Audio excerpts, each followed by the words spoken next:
wako wazi, unavichoma moto na mapambo yote ya kidunia. Mwili wako, Mungu alipokuumbia huo mwili, alikuumbia ule mwili, huo mwili kwa ajili ya utukufu wake, ili wakati ambapo unatembea hapa watu wapate kumtukuza Mungu kupitia mwili wako. Sasa wakati ambapo unatembea na mwili wako wazi, umejipodoa kama watu ambao wakina Israeli katika Biblia ambao walikuwa ni wasinzi na ni wachawi. Wewe unajipodoa kama unapaka lipstick, makeup.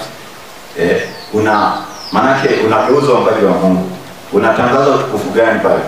Mungu alidhamiria uwe na mawili kichwani, uwe masikio yako na mahereni. Hivyo mfano kwa akili zako kufikiria.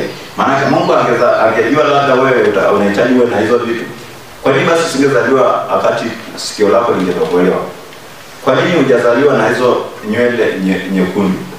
Mungu alikuumba ukiwa mkamilifu. Kwa nini? Manake unapoenda kinyume na maagizo yale, unapoenda kinyume na uumbaji wa Mungu, manake tayari unaasi sheria za Mungu. Hasa utawezaje kwenda kumwona Mungu? Utawezaje